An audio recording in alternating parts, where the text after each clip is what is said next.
Hey, Bevile. So today we wanted to just take a quick look at the electron transport chain, look at a good animation that really illustrates how things work. So um, this animation, and we'll leave you the link too so that you can also look at it on your own. But this animation shows us the major events of the electron transport chain and chemiosmosis. So really this is showing us both components of oxidative phosphorylation.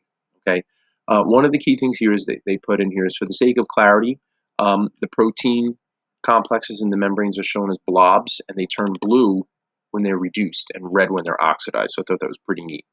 So we're going to zoom in, but first, again, just want to take a look. This is the mitochondria. So here's the cytosol out here, and this is the inner membrane space, okay, and this is where we have a high concentration of hydrogen ions. Okay, we're maintaining that hydrogen ion gradient, and you can see here all along this membrane all these electron transport chains and ATP synthases. Okay, and this is just a small fraction of what they look like. So just imagine that this entire membrane is completely covered with these complexes, so that we can generate the hydrogen ion gradient and produce ATP. All right, so we're going to zoom in, okay, and as we zoom in a little bit more, we're going to look at this one specific group right here, okay, and what you can see here is these are your electron transport proteins, and this is your ATP synthase, okay. So as we zoom in a little bit more, let me unzoom, okay. So we can see here the hydrogen ion gradient is already being established, okay, and the way that gets established is from nada and fada dropping off their hydrogens. Okay, and when those hydrogens are dropped off, these proteins, these cytochromes, take the hydrogen and split it into a proton, which gets carried across the membrane, and the electron, which moves along the plane of the membrane. Okay, so here's the first part. Here's nada dropping off its hydrogen. Okay, and then the electron associated with that hydrogen is moved across the membrane. And at the end, you can see that oxygen is sitting here. That's the final electron acceptor. That's going to pull the electrons out and it's going to produce water.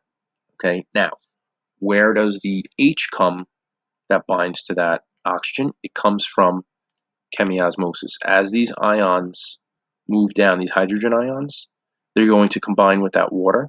I'm sorry, with that oxygen to produce water. Okay, so again, the first step is nada drops off its hydrogens.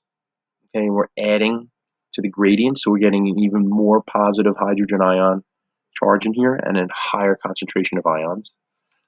Fada does the same thing, drops off its hydrogens. Okay, and again, as those electrons flow through this chain, they provide the energy necessary to pump these against their gradient. So this is technically active transport. It's just it's not using ATP energy. Instead, what it's using is the electrical energy of the electrons moving from protein to protein. As each of these electrons moves from one protein to the next, what it does is it changes the shape of the protein and activates it so that it can move those hydrogen ions across. And then finally, with this large concentration of hydrogen ions, we're going to go down the gradient, chemiosmosis, which is a form of facilitated diffusion. Okay, and as these hydrogen ions move down through this ATP synthase, they're going to generate ATP. Once these hydrogen ions come out, they combine with the oxygen that was sitting here, and they're going to produce water. Okay, so that oxygen is the final electron acceptor, pulling those electrons out of the chain. It combines with the hydrogen, and that's what's producing the water.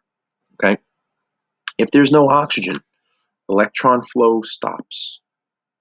Without electron flow, we stop making a hydrogen ion gradient. Without a gradient, we can't run chemiosmosis and make ATP. Okay, so that's the reason why we need to breathe. Okay, and again, what you're looking at here is electron transport and chemiosmosis, and collectively, this is known as oxidative phosphorylation. Okay, I hope that helps. We're going to also include the link right up here for you so that you can also go to this and take a look at it yourselves. Okay, any questions, reach out. See you later. Bye.